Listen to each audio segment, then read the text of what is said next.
One could easily say a cornerstone of Roanoke's arts and cultural scene is the Mill Mountain Theatre.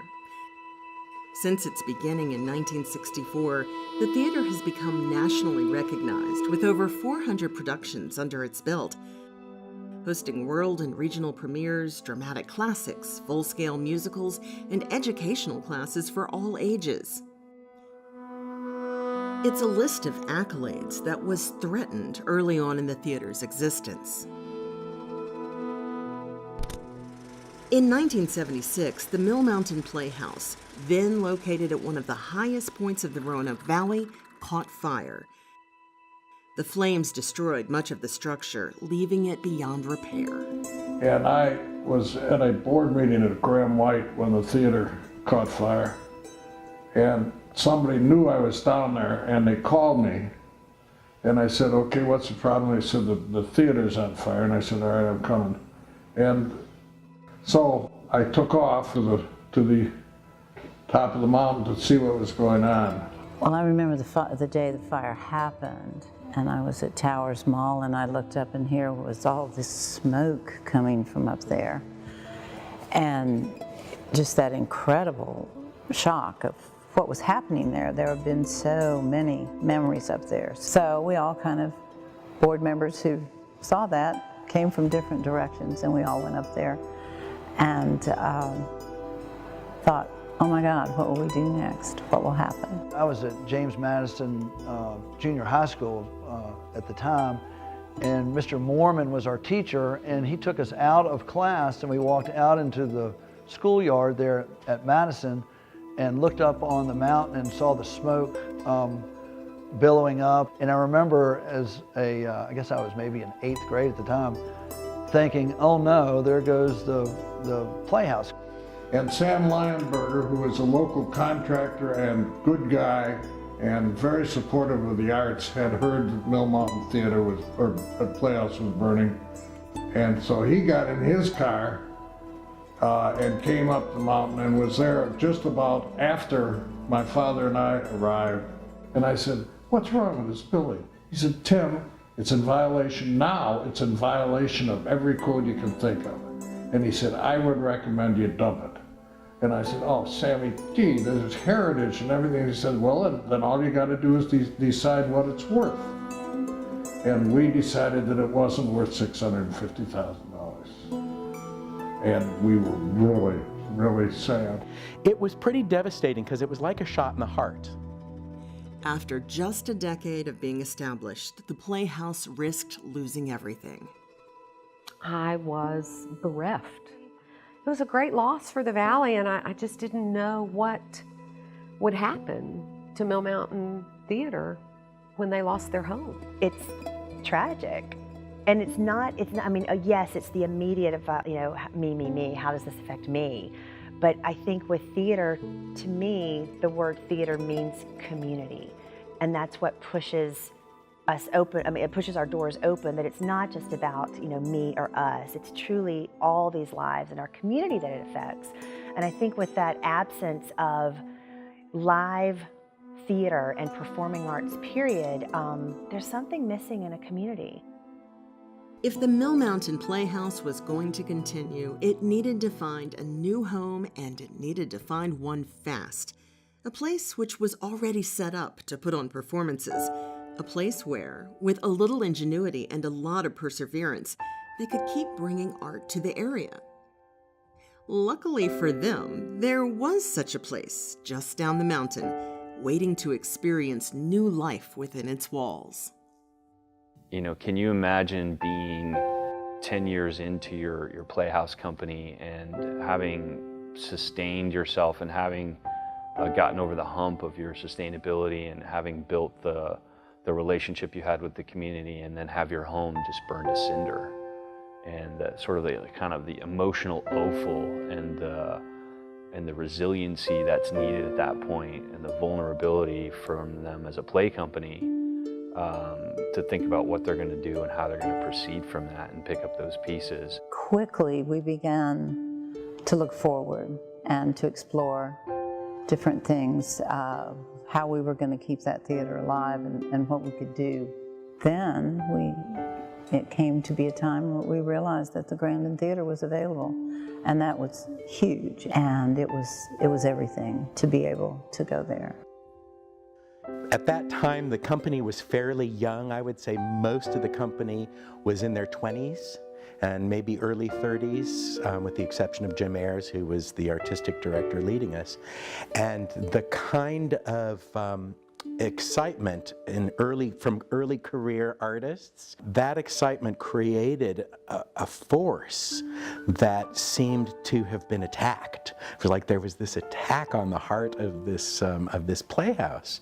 That was what was so meaningful about this board of directors getting together behind Jim Ayers and Mona Black, and they decided that they would scrape it together so fast and open at the Grandin the following summer, so there was not going to be a pause in the history of this theatrical endeavor. I think the Grandin was a welcoming stability, a welcoming home, a venue that said, come in here and continue to do what you do and feel the burden of what you need to do next as an organization go away, but just be creative and use this place to be creative. Well, I think by simply being there and helping us know that we could survive and we would survive, and there might be traumatic times, but we could get through them. It's as simple as we wouldn't be here. And I think that's how they affected us. They truly gave us a home. They gave us momentum. They gave us time to even, almost like as an incubator. While having to leave the Playhouse on the mountain was a tragedy, there was an excitement boiling under the thought of moving into the Grandin Theatre. The marquee lights that lit up the sidewalks below made actors feel like they were about to perform on Broadway.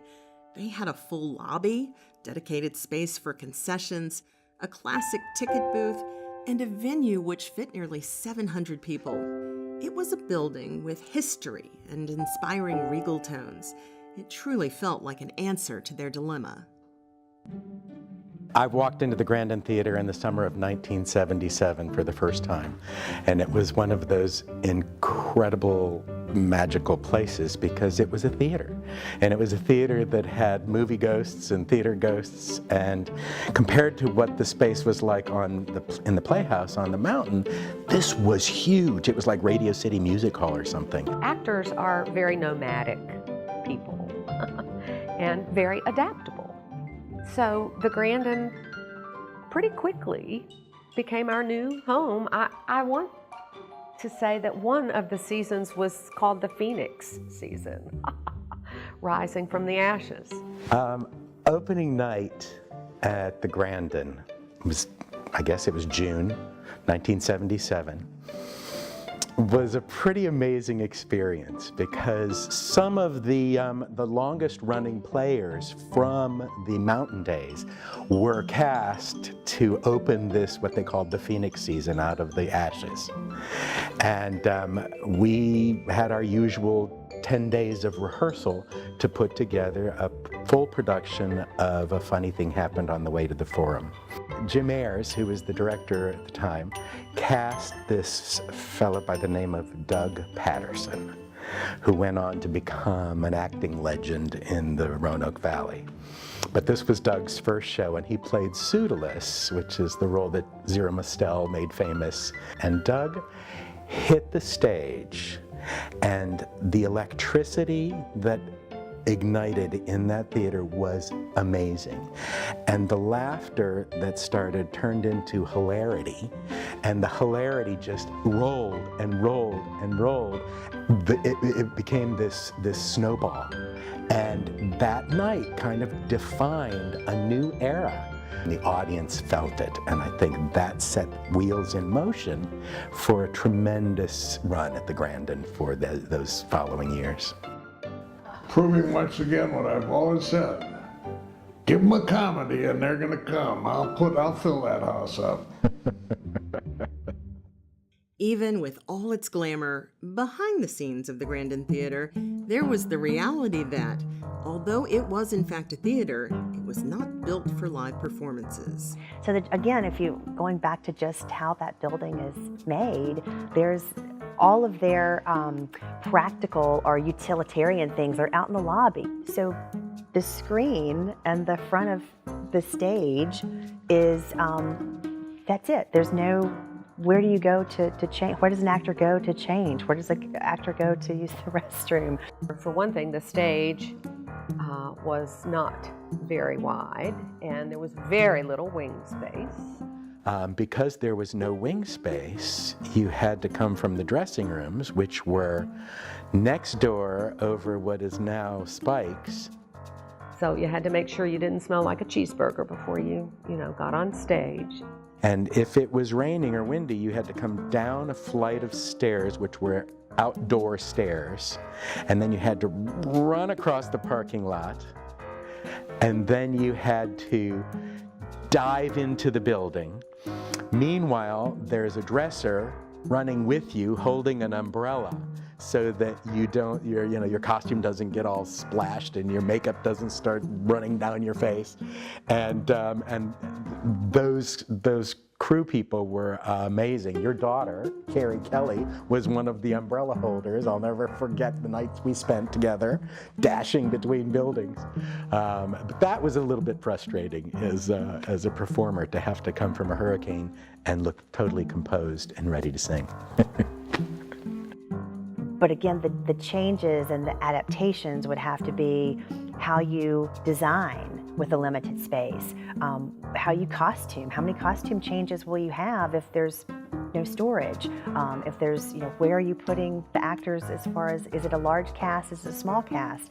Where do you put the band? There's no orchestra pit at the Grandin. So I think there was a struggle from a logistics standpoint actually with the productions themselves.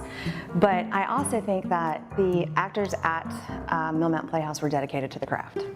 And I think they were at the mindset that they would do anything that they needed to do to get the results that they needed to get. And so those are those logistics that I think that they were above and beyond their creativity, because they were willing and able to successfully think outside of the box, that they didn't have at hand what most might need to produce a live theatrical production. They did it with some big limitations, and again, it was very successful. There was such a spirit of determination that we're going to make everything work. This is going to just fly. From the stories that have been told and the people who are still around that were part of those years, talk about how intimate it was and how off the cuff everything had to be, and how they had to continue to learn how to operate in a new building, and all of the sort of improvisation that came with that. The board wasn't huge, but we were very much a family. So it was really unlike any other board I've ever been on. I think it's a camaraderie that when you talk to folks that were around, again, whether they were on the board or they saw the shows there as patrons, or they were the actors or the directors, it's a special class. I mean, I feel like, that's the Grandin class that lived through all of that. Look who's here! My favorite guy from my favorite dudeen. I'm the dudeen, you're the dude. The best leading lady I've ever had. Oh. Do you remember sitting up here in almost this very place? Absolutely. Running lines? Running lines? Yes. Yes. Or dance steps. Yes. We were up here bouncing around. Yes. And Mona Black was right in that office Right in that there, office. and she would come out and say, "Will you all stop it? Yes. Be quiet, I'm trying to carry on business." That's right. And she kept us going, though, didn't she? My God. She and Mr. Ayers. Well, they were both wonderful.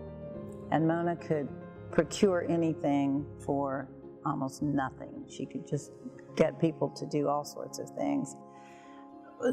She always looked so together and perfect.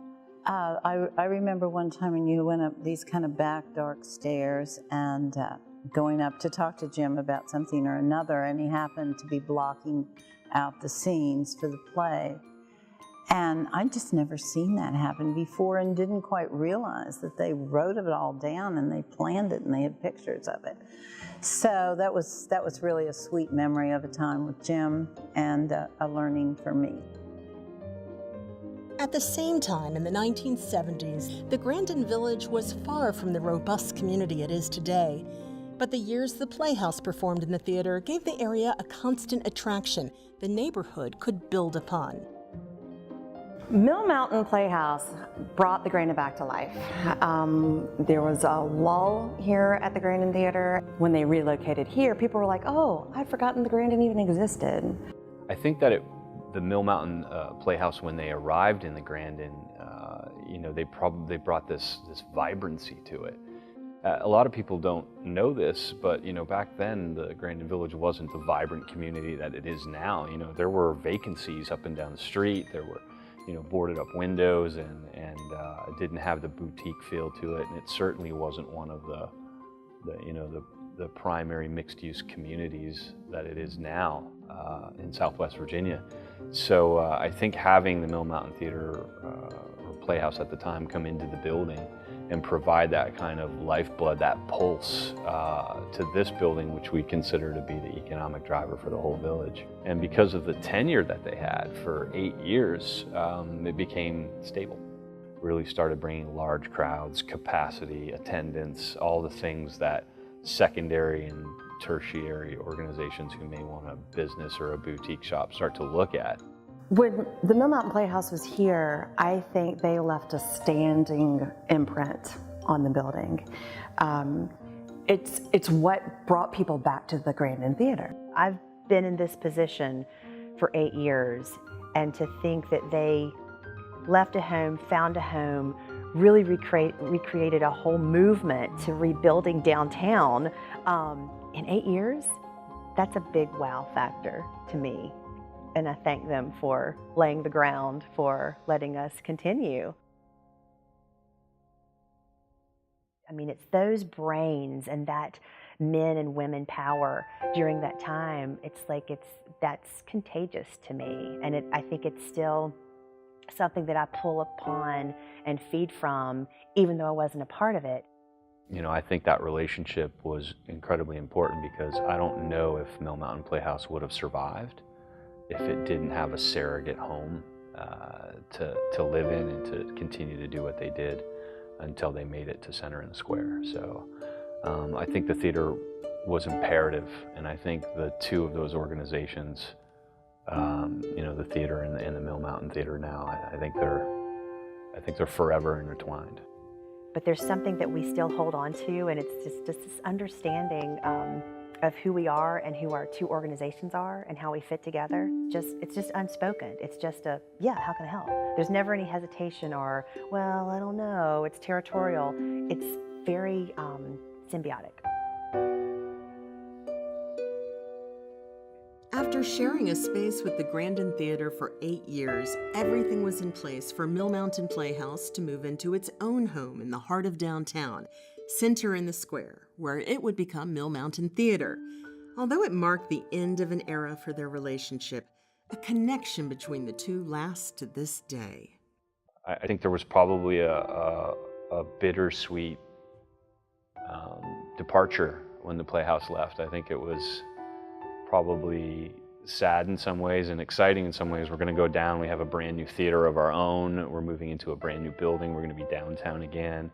But I always think of what a one-frame cartoon would look like, with the Grandin maybe weeping a little as the Playhouse sort of walked away and went downtown and became the theater. They asked me if I would do a role the first year at Center in the Square. And it was a bright, shiny place. It was very state-of-the-art for the time. But I didn't feel quite as at home there as I did here. And as this place just has a special aura, just a special atmosphere. And Center in the Square is fabulous. But the Grandin is unique. I think this place, I remember being on stage in this place and having this sensation of I don't ever want to do anything else other than perform in live theater. I just remember how rich that experience was and feeling like this is it. There is no greater high than this. And it happened in this theater. Yeah, well, for me too. The Playhouse would become Mill Mountain Theater and would help launch a renaissance in downtown Roanoke. While the Grandin had experienced a taste of being more than just a movie theater and was one step closer to being the icon it is today.